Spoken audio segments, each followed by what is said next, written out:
Hi, my name is Brad Heller of the Heller Approach Acting Studio. Welcome to our channel. Today I wanted to talk about something a little different. Frequently in my videos I will talk to you about specific acting tools, how to get into the business, but I want to talk today about something that's maybe a little bit more sensitive. Something that I feel like people, actors, anybody who's trying to make it in any industry, as far as I'm concerned, needs to think about. And that is the interview. The interview, when I talk about the interview, I am talking about the moments that you have before you actually have your audition. I've heard this before. Casting directors, producers, so forth, frequently they know whether they're going to hire you before you even open your mouth at the audition. In other words, when you walk in the room and introduce yourself, frequently, I have been told that they knew they were going to hire that person before they even acted. Why is that? The interview is extremely important, meaning how do you come off when you walk in the room? Furthermore, even when you start acting your scene, how are you coming off, meaning are you likable? Are you intriguing? Are you somebody that I would like to hang out with? I know that sounds so obvious, but there are people out there who will come in and in the actual interview start talking about things that make the casting director or the director and producer uncomfortable, whether it be being negative, talking about really heavy personal stuff that maybe isn't appropriate, talking about jobs that they've auditioned for and they never get hired. These are not things that are going to make somebody want to hire you. What you want to do at the interview is make yourself smell like a rose. You want to come off as a winner. So when you're coming in, make sure that you keep things positive and light. Look, you don't want to go in there and, have a frickin' carnival, with lights and confetti. But you do want to keep it positive, warm, friendly. Now, of course, depending on the part that you're auditioning for, if you're playing a character that is somewhat, intense and stewing, maybe very dark, yeah, you don't want to come in and behave, too light and funny, because that's not really the character.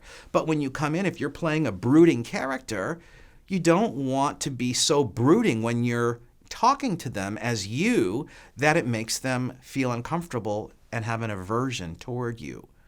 So just be aware to keep it light and fun when you walk in the room, and ask yourself before you go in there, would I like to hang out with this guy that I'm playing? Would I like to hang out with the guy that's talking before the audition?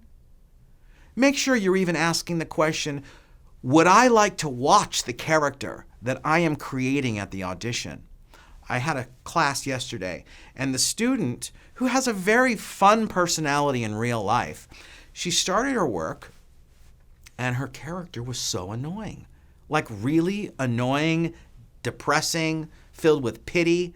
And it was wild, because as soon as she was done with her part, she got perky and fun and happy again. And the character she was playing was actually supposed to be somebody who's perky and fun. So for some reason, actors seem to frequently think that they need to lose some of their best qualities when they create a character. What I suggest is figuring out, well, what makes me unique? What makes me who I am? And how can I find a way to put my own unique, fun qualities into the role? Now, obviously, there are some parts that are going to require you to remove some of the certain eccentricities of your character. But if you can find a way to put them in there, and you know that it makes you more magnetic, makes people want to watch you, absolutely put them in there, as long as it's not taking away from the character and enhancing the character. You totally win. In the interview, I've talked to you about emotion and objective. Emotion being what you're feeling, objective what you're thinking. Make sure that when you go into the interview and you talk to them for a few minutes, make sure that you have an emotion and objective for you. You know, if I'm playing a character and the character I'm playing is supposed to be a nice, friendly, warm person, I'm going to make sure that when I walk in and I meet the director or the producer or whatever, that I have an objective and an emotion, like joy maybe as my emotion, and my objective maybe being to charm them. You know, keeping it fun and friendly and approachable. When I walk out the door after an audition, you know what I want them to think? I want them to feel good. I want them to think, you know what? Every time I'm around that actor, I feel good. I want to hang out with that person. I want that person in my film. And I can't tell you how many people repeatedly get hired because the director, producer, writer like them, like to spend time with them. They are not turned off by them. I have another actor in one of my classes. He is a brilliant actor. I mean, this guy is so talented. So talented. And when he does his work, it's amazing. One of my best and most talented actors. But when he opens his mouth as himself, it is truly remarkable some of the weird stuff that he says that makes not only me but the other students feel weird and uncomfortable. Like, oh gosh, here he goes. And in my classes, we actually work on that. We do mock interviews. And if I am talking to you, the actual person in the interview, the mock interview, believe me, I'm going to be the one saying, dude, don't say that, okay? You're looking foolish and you're looking like an idiot. You are looking like really weird and making me uncomfortable. I'm going to tell you. On the other hand, I'm also going to tell you, hey, why not keep it light here? Why not put some of your own fun personality and stop talking about all that negative stuff that happened to you when you were a kid? Look, everybody knows it's good to be honest, but sometimes honesty in an interview is not always the best policy. If I'm in an audition and I'm having a bad day and the director says, so how you doing today? You think I'm going to say, you know what, I'm doing awful, terrible. I'm just doing terrible. I've been having a terrible day. I got a headache, you know. I'm worried about my mortgage. Yeah, really? Does the director want to hear that? No. The director says, how you doing? I'm doing good. You know, I'm here. I'm excited. I'm ready to rock. Keep it positive. Make them feel good. That is your job. Not only to act well, but also to make these people around you want to spend time with you. Extremely important. The second thing that I wanted to tap into, which is, again, not directly acting tools, but it's more in sort of the business. You will hear people say things like, it's all who you know. You know, it doesn't matter if you're a great actor, it's who you know. Well, there's some truth to that because it is who you know. Of course, you've got to make sure that your acting is sharp and on your game and ready and rocking so that when you do meet the people that you maybe could help you with your career, that you're great. You know, what we don't want to have happen is here I've had people come to me and say, you know, I'm meeting this person, and this person, and I have a meeting over here and there, and I say to them, that's great. Well, how long have you been acting? I don't really know how to act yet, but I need to get an audition or an agent, which is just, you know, kind of funny because to me, what I actually hear is somebody saying, guess what? I have an audition to play the violin at the LA Symphony Orchestra. How long have you been playing the violin? I don't know, about 3 months. And that really is, acting is an art. So yeah, it's who you know, but it's also making sure that you are studying and practicing your craft and making sure that you are on your game. As far as who you know, very important. One of the things my father and my mother said to me, they said to me when I was a kid, make sure that you surround yourself with people who are 10s, like from 0 to 10. They are 10s, meaning really good quality people around you. It's a good thing. And I agree with that. But here's what I would say to you. Make sure that when you are around these quote-unquote 10s, that you are selecting and using the correct gauge of what a 10 is. I have made some mistakes. I remember a number of years ago, I would surround myself with people who I thought were incredibly talented, very talented people. And I saw them initially in the talent arena as a 10. The problem was I did not look at the other part, which is either the person is crazy, or the person is unreliable, or the person is egomaniacal, or the person is selfish. Yeah, this person is talented, and it's fun to be around talented people, but also I'm feeling exhausted whenever I'm around this person. They suck the energy out of me. Make sure that if you are investing emotionally, mentally, even financially with a 10, it is a worthwhile investment. Meaning, I'll scratch your back, maybe you'll scratch mine. Like, let's look out for each other.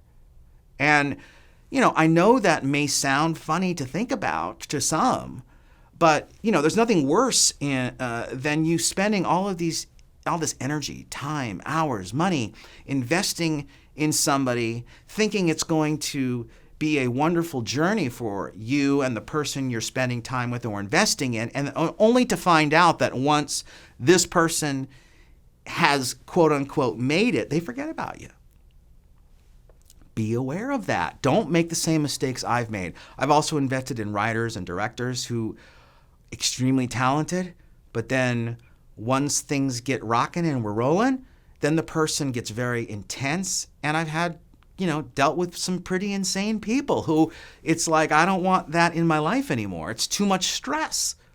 So be selective on who you choose to invest in and spend your time with if it is a career relationship. Make sure it's clear to you. This person is a good quality person who I can count on. Talent is extremely important, but this is also equally important. If you follow football, for example, great football player, Terrell Owens. I don't know if you know who that is, but a genius, like a brilliant wide receiver. He just was so amazing to watch, but he was also insanely egomaniacal.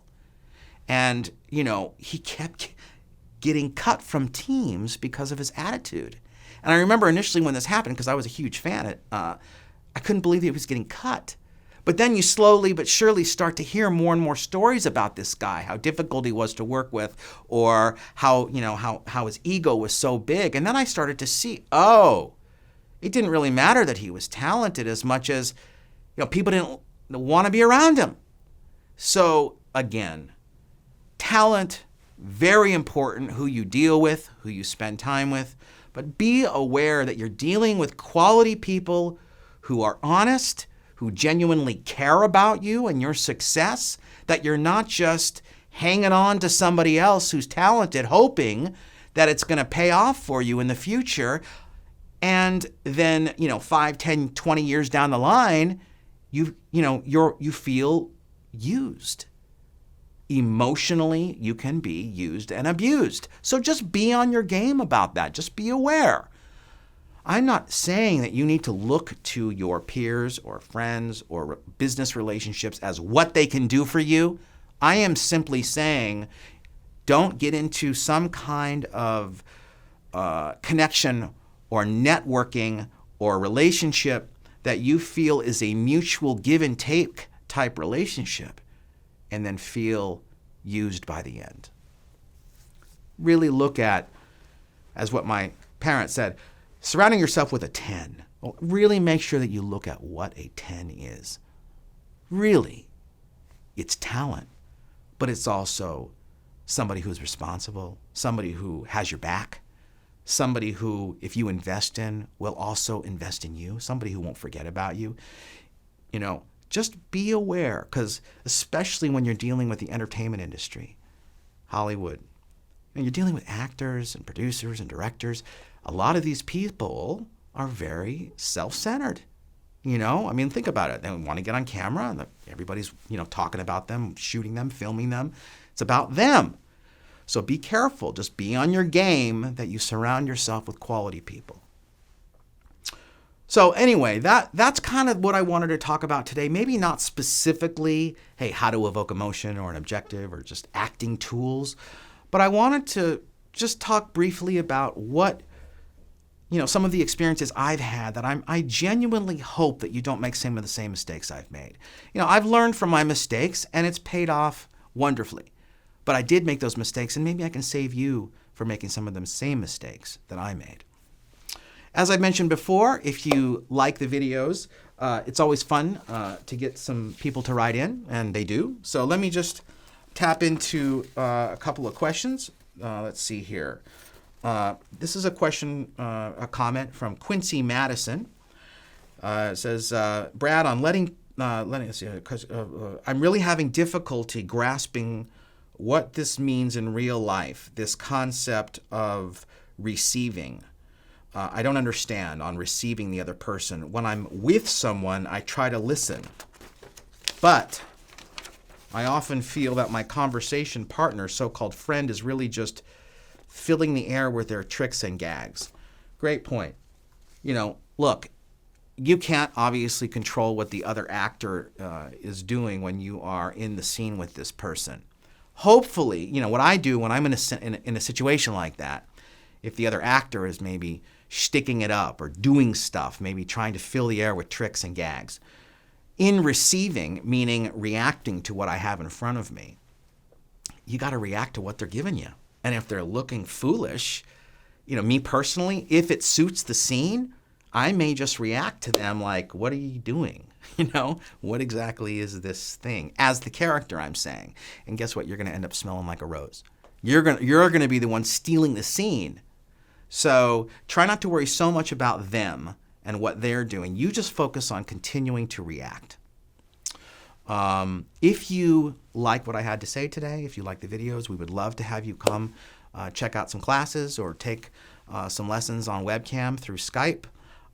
If you are able to do that. If not, as I've mentioned before, we always appreciate it if you could make a small donation to one of your local prevention of cruelty to animals organizations. We always appreciate that because I am somebody who's very passionate about our little friends. So I sometimes will make donations to the ASPCA or the Amanda Foundation. So if you can do that, that's always appreciated. If you haven't subscribed to our Heller Approach channel on YouTube, please do that because we have videos coming out repeatedly. Maybe like our page on Facebook, or you can follow us on Twitter at The Heller Approach. If you have any questions, you can always go to our website, thehelleraapproach.com, or you can email us through the website as well. It was a pleasure seeing you all again. The videos will continue, and I appreciate your investment and time in watching the videos, and I hope that they have been helpful to you. Until next time, keep acting.